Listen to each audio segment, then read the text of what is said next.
Welcome to Start Before You're Ready, the podcast that proves that you don't need to wait for the perfect moment to begin your journey towards better health and happiness. I'm your host, Kelly Young. Remember, the first step is often the hardest, but it's always worth taking.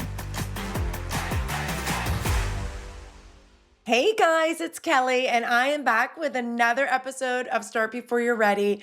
And I am super excited to deliver this episode to you today based on the feedback I got from last week. So if you have not listened to last week's podcast, it was 5 tips to kickstart your health and fitness, things that you could start doing now. And this is a continuation of that because the actual presentation that I am taking this from was originally 10 tips. And I thought 5 would be a good number to share per podcast. And the feedback has been so great. And the feedback reminded me that even though these are things that you might already know and that you might have heard before, sometimes when you're ready to take on that information or you're more in that mode of thinking, it just becomes so much more valuable. And the first thing I want to say is that between this podcast and the last podcast, I'm offering 10 tips. And the worst thing you could do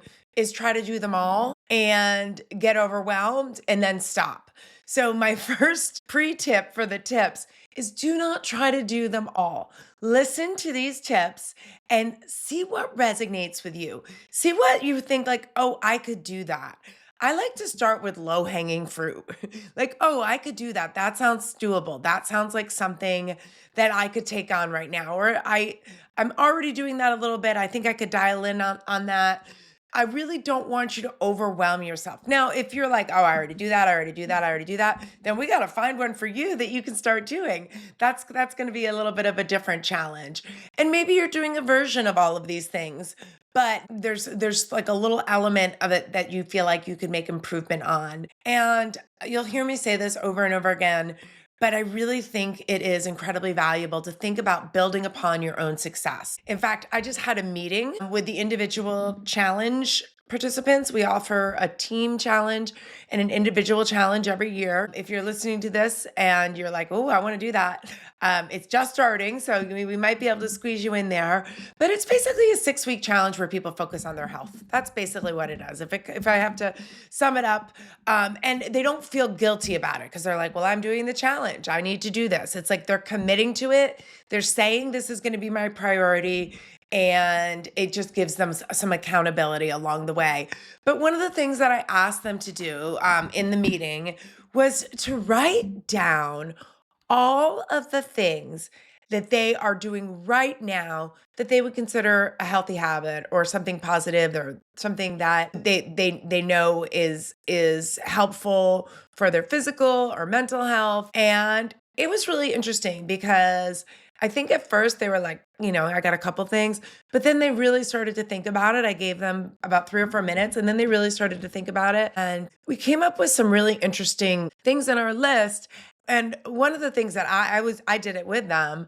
And one of the things that I put as something that I do for my health is listening to podcasts, because I have a lot of tasks that I think everybody does. I don't think I'm alone on this, but like I might be cooking or chopping or folding laundry or driving, and it's just I like to be productive. So if I feel like I can put something in my ear that is going to inspire me or that I'm going to learn from, or that will make me think maybe in a little bit of a different way, not be so stuck in my personal ways of thinking, I find great value in that. So I wrote that. I wrote listening to podcasts, reading books. I wrote that as one of the things that I think that I do that is really positive for my health. I wrote getting a massage. I know that is good for my physical health because it releases some of the tightness in my muscles. And I know that it's good for my mental health because I will think about that when I'm like stressed. I'm like, oh my gosh, I'm going to be able to release some of this anxiety that I'm having. So I'm going to start right away. I'm going to be as efficient as possible with these tips. And the first one that I'm going to share is, and I'll call it tip number 6 because I left off on tip number 5 on the last podcast. And this is a presentation of 10 tips. So tip number 6 is kind of an obvious one. You might find this one a little bit annoying, But I want you to think about this one differently. And that is find a way to move every day. Find a way to move every day. Unless you're sick or there's something so big at work that you're really like you just can't squeeze anything in. You got to move your body every day, guys. You got to do something. And it doesn't have to be a quote workout, okay? I think walking is great. Even when I have a lower activity day, that's a day where I'm like, okay, I'm going to clean the garage or I'm going to do something that's going to make me go up and down the stairs. So I call it a vigorous house clean. It's just a way to move your body. Even a trip to Costco or a trip to the, if you're doing errands, you're moving, you're going in and out of your car. It's not your ideal, but you don't want to have a no move day. You really don't want to have a no move day. And I think people have gotten really good about being conscientious about their steps. That's another thing that we were sharing in the individual challenge meeting the other day. We were talking about just daily movement and how to get more steps. And I'm personally guilty of this because I used to, as I'm still a mom, but as when my kids were little, I was just so physically active because I was constantly doing work around the house, to be honest, cleaning and cooking and laundry and going up and down the stairs and chasing after them or taking them places. I just had a lot of steps. I just moved a ton. And now, where I have a job that is part physical and part desk, I do feel like there are days where I don't get a lot of daily movement. So it's something that we can all be more aware of. I was talking to this group and saying you don't actually have to have an Apple Watch to track your steps. You just need a phone. Your phone has an activity app that will tell you how many steps that you move. So if you are trying to get more steps, a great way to do it would be to track it. You might be surprised. I know some people told me during COVID, they're like, Kelly, I'm lucky if I get like 2,000 steps. That person might have been my husband. And I think it was true. So you might be surprised. And I would just try to improve upon whatever you're at right now. If you're only getting like 4,000, maybe not shoot for 10,000, but shoot for getting more than you are right now. I think the gold standard is kind of 10,000 steps, which is a lot. I mean, that is a lot of movement. You have to do something like a walk or a workout to get 10,000 steps. I don't think you're going to get 10,000 steps just moving throughout the day. Although some of my teachers do tell me they get a lot of steps. So if you have a job that you're moving, you're traveling throughout the building, then maybe you would fall into that category. But when you're thinking about what you're going to do for your movement, start with what you like. Honestly, if you are not exercising right now, if you're just not in a routine of exercise, don't look for the best thing. Don't look for, oh, what's going to be. Start with what you like and then build from there. Because if you like it, you're going to keep doing it. If you keep doing it, no matter what it is, you're going to have success. You're going to feel yourself getting stronger or getting more energy or just being in a better mood. And then that will allow you to do the next thing. So a lot of times, and I totally get this. I really do, because I hear this from people. They're like, Kelly, I'm in a funk. I just don't want to do anything. I just don't care. I don't want to do anything. So we got to get you out of that funk. So movement is a great way to get you out of the funk, but you're not going to get out of your funk with movement that you don't enjoy. So we have to find something that you like. And we talked about the attaching, but maybe attach it to something you like. I have had people tell me in the past they love a particular series or a movie, and they're like, I won't let myself watch it unless I'm on my bike or my treadmill. I'm like, that is genius. That is so genius, because they want to watch their show. Maybe they don't want to work out, but they want to watch their show. So they're attaching exercise to something that they already like. For me, that would be social. I love talking to my friends. I love walking and talking and seeing my friends. So for me, if my workout equals being able to see my friends, I'm more likely to do it. And I think a lot of people are like that too. And even some of my students, they don't like to work out and they don't really see their friends during the workout, but they like to go to coffee after, and that's their thing. Like on a Saturday morning, they might go to coffee and they look forward to that. There's just got to be something about it that you like. I can't say that enough. You can muscle your way through it, just like any of these habits that we're talking about, and you'll do it in the beginning. But if you don't like it or there's not an element to it that you enjoy, you won't keep doing it. So if you're trying to do a workout program or a daily walk or whatever it is, you need to be really specific about when, where, how, what you're going to do. Okay. Because I used to be guilty of this. I remember when I was in college and I would be like, I'm going to work out today. And like, then the whole day would go by and I'd be like, shoot, I need to work out. I didn't work out yet. And it's like kind of lingering and it holds over because I didn't have a routine. I didn't have a time and a location until I said, every day at 4:00, I am going to move my body in some way. I struggled with finding consistency when I wasn't no longer on a sports team and I no longer had the discipline of being on a team. Three things really. A time. What time are you going to work out? Specifically, dedicate that time to work out. Now, it does not have to be the same time every day, but I will say that I've seen people that have more consistency with their routine be more successful. Like my morning people, my 5:45 crew. They're morning people. They wake up and work out. They don't feel good if they don't do that. So they're really consistent with it. Obviously if you have a class or something that you're signed up for, that really helps. But like in my schedule on my fitness studio, you could work out at 5:15 in the morning, you could work out at 4:30 in the afternoon, you could work out so you can't just say I'm going to work out tomorrow. You need to schedule it. You need to say, okay, these are my workouts for the week. What I tell people to do is every week sometimes is different, especially if you have younger kids, or your job requires you to travel, or maybe a unique schedule. So every week, usually your week by Sunday. Plan out your workouts. Okay. So it's like, okay, well, Monday's really crazy. So I'm going to have to work out at 5 a.m. Or Tuesday, I'm going to have to come at night because I've got to take my kid to sports practice in the morning. Plan it out. And I'm not saying you have to do it every day. I gave the example of Monday and Tuesday, but you don't need to do it every day. But the important parts of it are a time, a location, and a mode of movement. What are you going to be doing? Layers that you can add to it that would enhance your likelihood of doing it is a friend. Say you're meeting somebody and you know that person is counting on you. But routine is really important when it comes to finding consistency with exercise. And then have a backup plan because something might happen.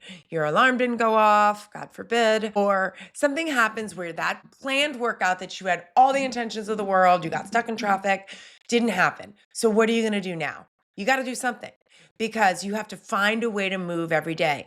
Maybe you've got a couple YouTube videos that you enjoy. We have a workout library in my community where if somebody misses a workout or they're on travel, they can pull up the library and they can look at different workouts and choose what they want to do. That's a really nice feature that we have in our workout community.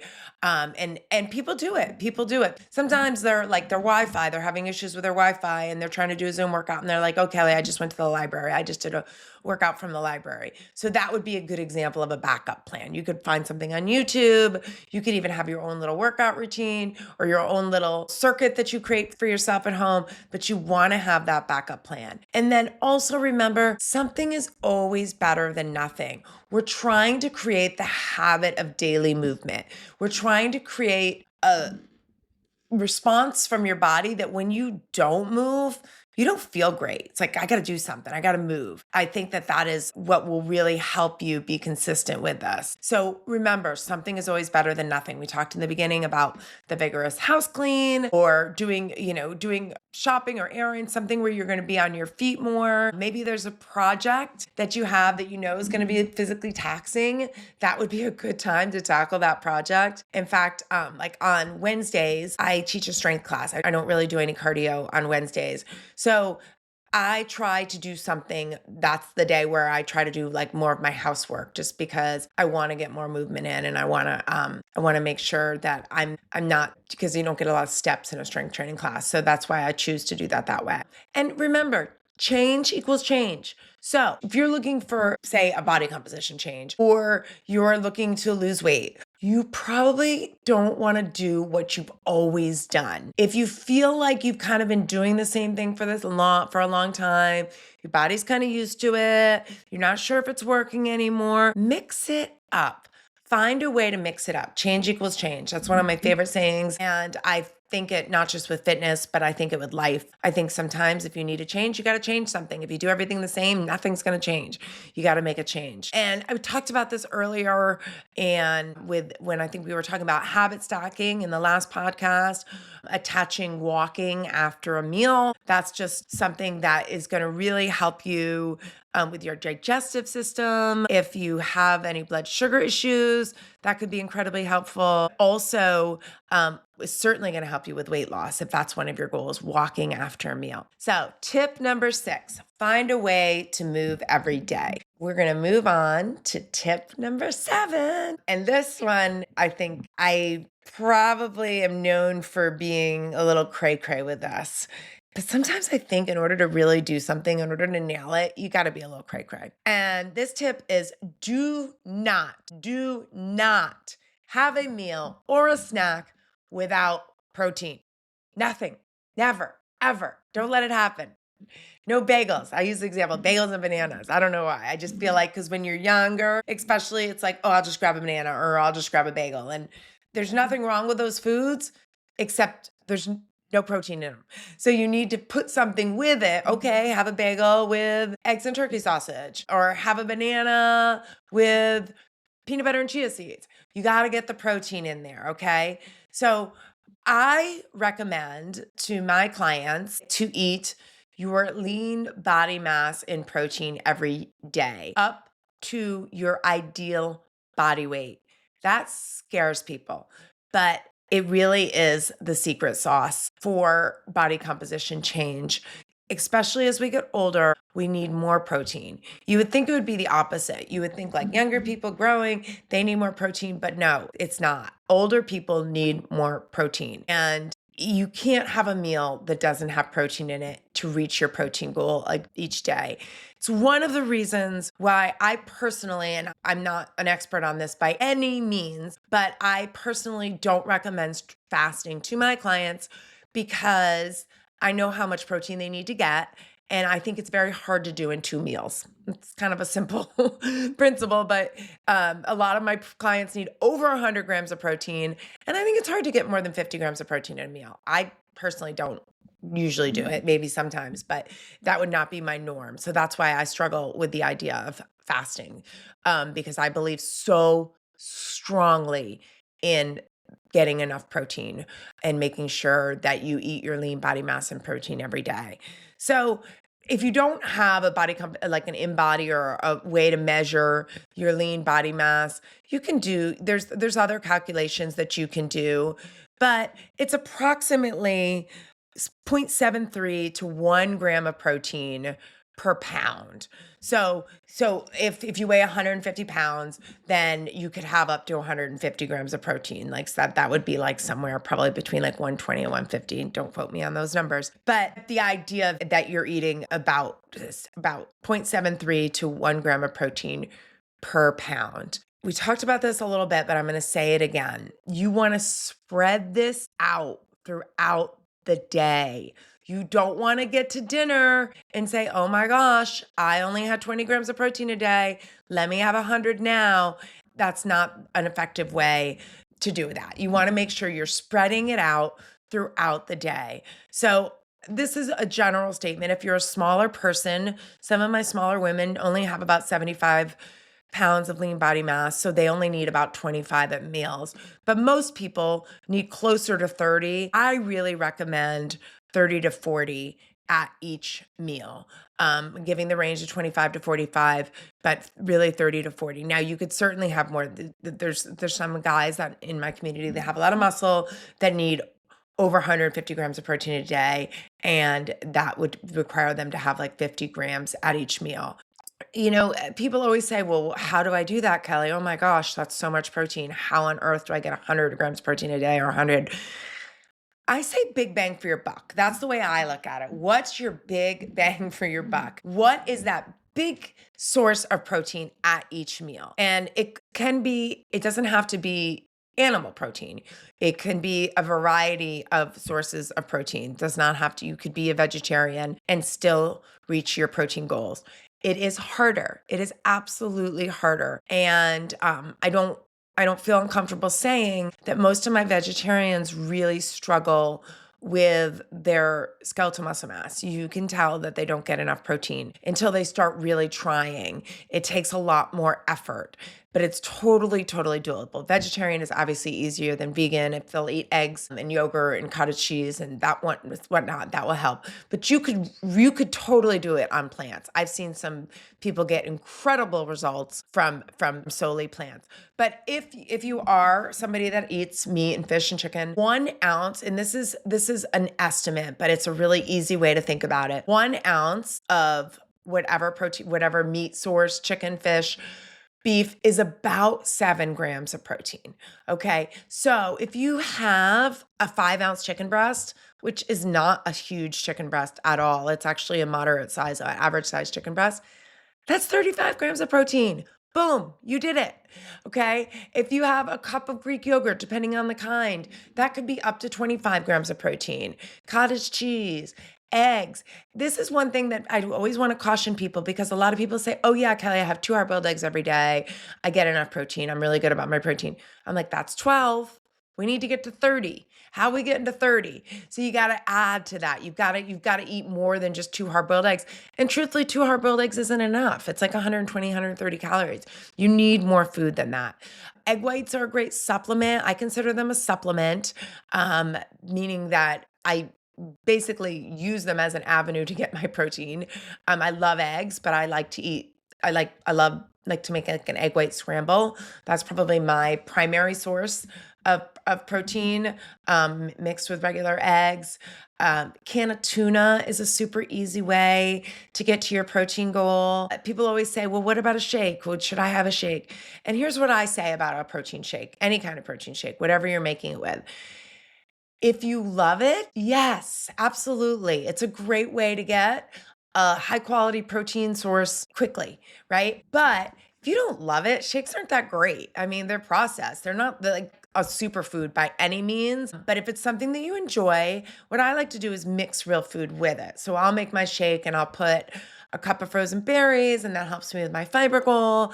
And then I might add some sliced almonds or some chia seeds to the top. And I really enjoy my shake. It's something I look forward to. I like it. So that is something that I have. And plus, I do need a lot of protein because of my size and the fact that I have a lot of muscle. So I need like closer to 150 grams of protein a day. So having a shake really helps me get to my goal. But there is no ideal protein source. And I say try to limit yourself to one protein supplement a day. So don't have like a bar and a shake. And then some of these things, like these foods, I buy them too sometimes. They're fortified with whey protein. It's like high protein pretzels or something silly. And you don't want to have a lot of supplements, because then you're getting away from real food. So you want to try to eat as much real food as possible, up to one protein supplement a day. If you're someone that consumes closer to 2,000, 3,000 calories, I guess you could have 2 protein supplements a day. But for me, I try to limit myself to 1 protein supplement a day, unless it's like an extenuating circumstances. And honestly, there's so many convenience foods that are high in protein that you don't have to necessarily cook or prepare. Like you can buy the pre-cooked frozen fish. I love those. I love having those in my freezer. Buy them at Costco. You can take a couple out in the morning and have that for lunch. We also talked about tuna fish. I think that's a great protein source, and you can make it really yummy and put like lemon juice and fresh parsley and make it delicious, or add, your mayonnaise or oil, whatever you want to it. Shrimp is a great source of protein. Even buying the frozen shrimp and cooking up a batch of those is a great idea. Chickpeas, hemp hearts, hard-boiled eggs. There's just so many good, easy go-to. One of the things that I tell people to do if they really struggle and they don't have a lot of time is to do that food prep of like an egg bake or some kind of egg casserole, just because it's a great way to get a lot of protein. You could put in some turkey sausage or some ground turkey, put in some cheese, put in some cottage cheese. I know a lot of people are doing cottage cheese and eggs. I think that is delicious. In fact, my snack today, I was actually going to post it on Instagram because it was so good. I had cottage cheese with a tablespoon of like an olive tapenade. I had it left over from the holidays. It was a fresh one. And then I put some sliced tomatoes and some fresh herbs in it. And it was so, so good. And you could do the same thing with yogurt. You could take the same thing. I would always like to remind people with cottage cheese and yogurt, if you're like me and you have a sweet tooth, try to go savory with that. Try to go savory. So think of ways to make it taste yummy that aren't things like berries are obviously a better example, but take your palate in a different direction. There's so much you can do with like a bowl, like a cottage cheese bowl or a Greek yogurt bowl, and put the toppings on it and make it really delicious. And it's super easy. You don't have to cook anything. You don't have to prepare anything. Okay, so other good sources. We talked about cottage cheese, beans, edamame. Sometimes I buy the smoked salmon at Costco. Actually, we always buy the smoked salmon, but sometimes if I'm like in a rush or I just want something grab, I'll have that mixed with like unsliced cucumbers or something like that. You want to have protein ready in your fridge because you don't always want to cook. So the sliced chicken or even some prepared ground turkey, ground beef, that's a great thing to add to your eggs, to your soups, to anything just to get your protein up. Even a bowl made with, it could be rice or cauliflower rice, then you take some ground turkey and then you add some salsa. I just think stuff like that's so easy and it's delicious too. It tastes good. So find ways to get protein at every single meal. Eat your lean body mass and protein every day. This makes more of a difference than I can successfully share in this podcast. I cannot tell you how much of a difference it will make if you are trying to change your body composition, meaning that you're trying to gain muscle and lose fat, or even for weight management, for your energy. It really makes a difference. And protecting your bones and building up your skeletal muscle mass is so important, not just for aesthetics, but it's so important for longevity and strength. So it's something that's definitely worth doing. When I can persuade people that it's worth the time, though it's so hard, Kelly. Oh, sometimes I do it. It's so hard. I can't eat that much protein. You don't think you don't know how much it's going to help you when they respond that way. So it's really convincing people how much it's going to help them. That's one of the reasons why I love some of the programs that we do with the InBody, because they see firsthand how much of a difference it makes when you're not getting your protein goal, how much you lose muscle. Even if you're working out, you will lose muscle if you're not getting enough protein. We naturally lose muscle as we age. So unless we're getting enough protein, our skeletal muscle mass is going down. We have to exercise, do strength training, and get enough protein not to lose muscle. But I've got people in their 50s and 60s gaining muscle. It's amazing. It's totally possible. It just takes work. Okay. Tip number 8, and this goes along with protein. So we're not completely leaving the protein topic, but this is a saying. I have to give credit to Dr. Robert Yang. I actually loved him. I've listened to him first on a podcast with Todd Durkin and found his information to be so practical. When I heard he wrote a book, Dr. Robert Yang wrote a book, Nutrition for Golfers. I was like, well, what do golfers do that's different? And I'm like, I'm going to buy this book anyway. And I did, and I absolutely love it. I highly recommend it. It's super practical. And even he said, he was talking to somebody about it, maybe in a podcast, and he's like, you don't have to be a golfer. You don't have to be a professional golfer. You don't have to be a golfer to benefit from this book. And it's true, because golfers are athletes, and we're all athletes. Everybody's an athlete. So the saying is, PFF is your BFF. PFF is your BFF. That's like my mom, like being sing-songy like that. She would totally do that. So protein fat and fiber every meal. When I meet with someone and I know, I kind of am like thinking to myself, they're not going to come back. They're not, I haven't sold this person. I do an in-body for them because I'm super generous and I want to help them. And I try to just give them that one little piece of advice because I don't want to overwhelm them. And I say, PFF is your BFF. Protein, fat, and fiber is your best friend forever.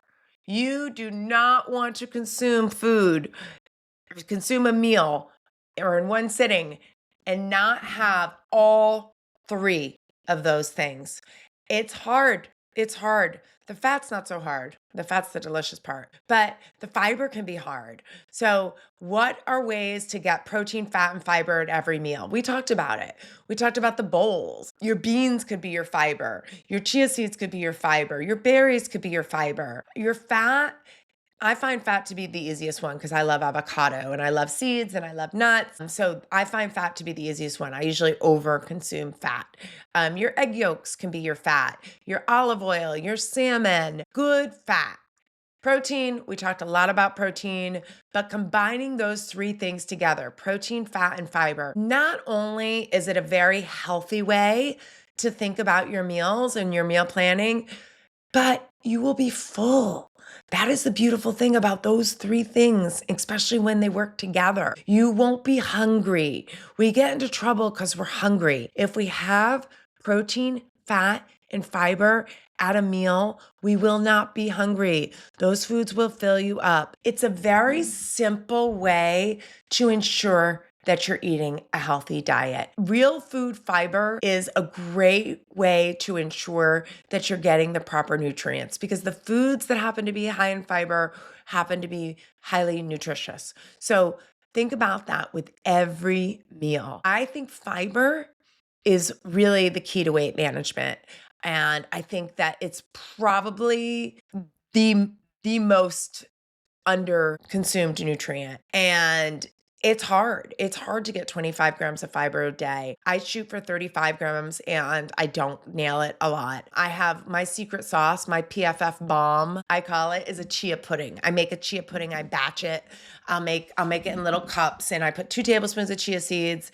I do put a half a scoop of protein powder in it and a cup of berries. And all in, that's usually about maybe even 10 or 11 grams of fiber. So that really, really helps.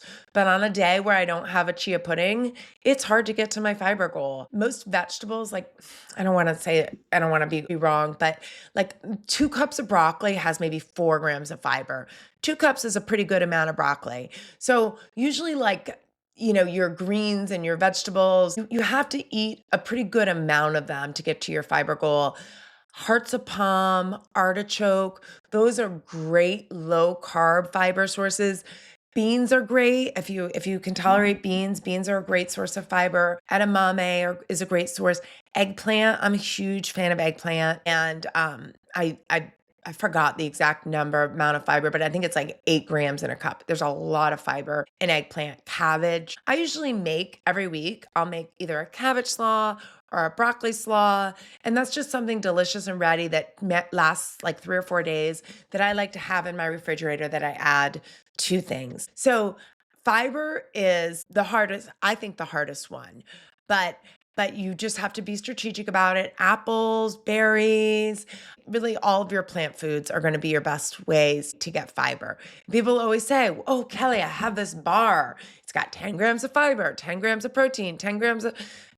no, don't have the bar. Okay, try to have real food fiber. The bars for that emergency are 1 a day, but you don't want to have all your food coming or all your nutrition coming from bars. So real food will make you feel full for longer. And it just allows for a really simple way to think about your eating and to plan your meals, just every meal.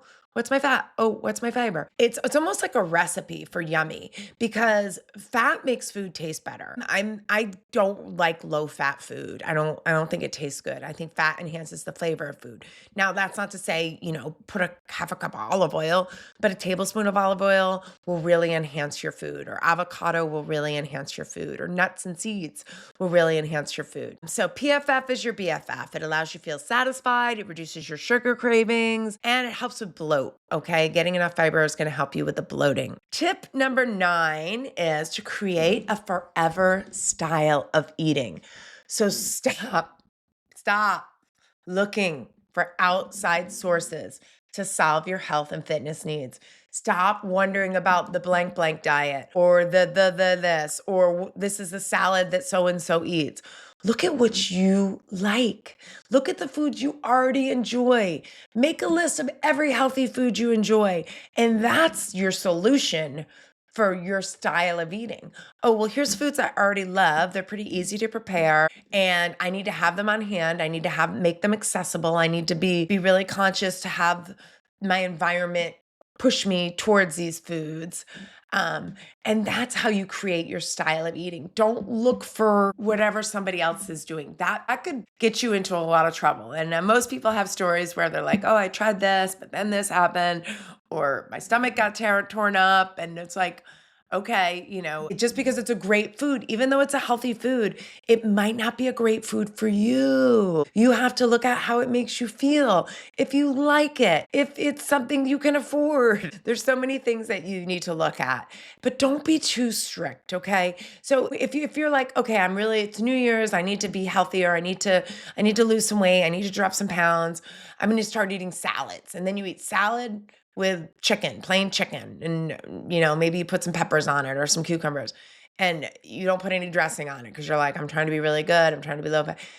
Blah. Why would you eat that? That does not sound good. What can you put on it for 100 calories or whatever to make it taste delicious? How can you turn that blah salad into something yummy? Is it putting some avocado on it? Is it putting some pumpkin seeds? Or is it putting a yummy fresh dressing made with olive oil and lemon juice?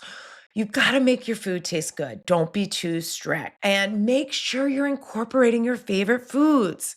You can do it, guys. You can eat your favorite foods and your healthy foods, and you can make it work. You don't have to be deprived of your favorite things. Now, you can't eat a gluttonous amount of your favorite food if your favorite food happens to be less healthy, but you can allow it for it. You can sneak in some cheat meals. Don't use the word sneak. Plan for some cheat meals. You can plan for your cheat meals. And say you just eat something stupid. You're like, oh my gosh, I was at this event and they had these yummy cupcakes and I just ate the cupcake. Okay, great. Bye, done. No big deal. That was yesterday. Doesn't matter. Don't think another second about it. Don't punish yourself for it. Don't not eat the next meal for it. The cupcake's behind you. Look ahead. Look ahead. Look ahead. Tip number 10. This is where I come in, where my community comes in. Hire somebody to help you. Nothing is more valuable than your health. There is no better investment to make. You don't need another pair of shoes or a purse or clothes. You need to feel good every day. You need your energy to be high. You need your skin to look good, for your hair to look good. You need to feel good. You need to feel healthy. You need to feel strong. You need to feel invigorated. You need to feel energized.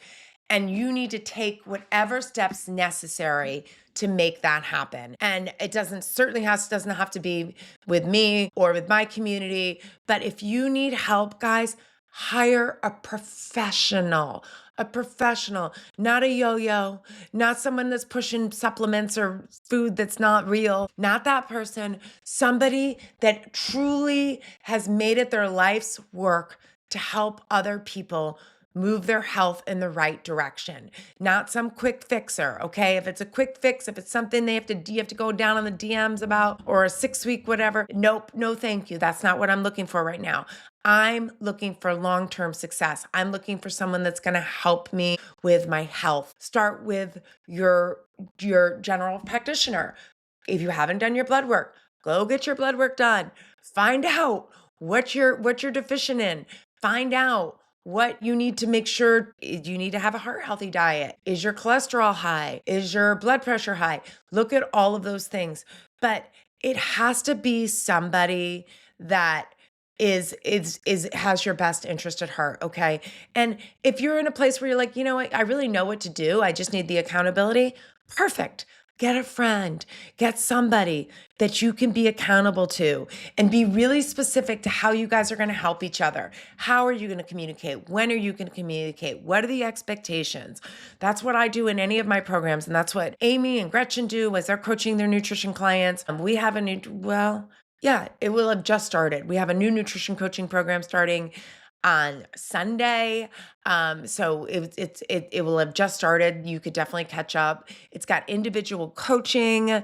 Amy is a professional. She is so smart. She can help you solve problems that you didn't think were solvable. She's very solution oriented. You could do private coaching with Gretchen or Amy. There's lots of options. If you're like, I don't want to, I need something, but that doesn't really sound, reach out to me. Let me talk to you. Let me see what I think might be a good solution for you. But it's worth it, guys. I know it's expensive. It's an investment, but nothing has more value than how you feel and your health. So it's a worthwhile investment. But I will say this, signing up for a program does not do anything. You have to do it. You have to do the work. You have to follow the protocol or a version of it. So make sure that you're not one of those people that just signs up for stuff and then doesn't do it, because then that's a whole nother issue. We need to make sure that you're actually complying and it's something that you can do and it's realistic. That's why most of our programs are very doable. They're not strict. They're not deprivation. They allow for you to be a normal human being. They allow for you to eat meals with your family. They allow for you to focus on adding more good instead of thinking about all the things that you need to eliminate. I hope that this has been helpful for you. And I hope it doesn't feel like at the end I was like trying to sell you our services, because that's not really what I was doing. This is something that I prepared for a different audience, and it had nothing to do with my business. But I do believe having a coach or a trainer or accountability program is necessary for a lot of people. Some people can do it on their own. There are people that can just take on these ventures and do it and be successful. But usually you need some kind of external source. And maybe it could even be your doctor. You go to your doctor and say, listen, I'm trying to do this, and I'm going to come back here in 6 months and I want you to hold me accountable to improving these numbers. Don't be afraid to ask for help, guys. It's too hard to do it on your own. It's too hard to do it on your own. And, I'm not against anything. People will say, oh, Kelly doesn't like this, or Kelly, I'm not against anything. I'm not against anything that's going to move your health in the right direction. I just don't like solutions that are short-sighted, and they might help you for a little bit, but then they're not going to help you create the habits. If you listen to all of these tips, it's all about habits. It's all about adding positive energy to what you're already doing. It's all about being prepared with the right kinds of foods and stacking your habits and creating your rules. It's all about things that I know are going to make you better, make you feel better, make you look better, and you can start doing them right away. But you can't overwhelm yourself. You can't say, okay, I'm going to do these all now. Those were great. I want you to pick a couple. Share what resonated. Reach out if I can help you in any way. Thank you so much for listening. I hope this was helpful. I hope I didn't get too worked up. I do tend to get a little bit passionate about some of these topics, but it's only because I care so much. I love helping people. I love helping people with their health. I know it makes a difference not only in your lives, but in the lives of everybody that you care about. And that's really important to me, to be that source. Thank you so much for listening, guys. Have a great rest of the day. Thank you for tuning in to another episode of Start Before You're Ready. If you enjoyed this episode, please subscribe, leave a review, and share with a friend who might need a little motivation.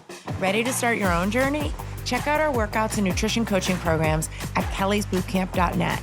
You can choose from in-person sessions or virtual programs. Set up a complimentary coaching session to get started. Follow along with me and the show on social media at Kellys_bootcamp. Until next time, this is Kelly Young reminding you that the best time to start is always now.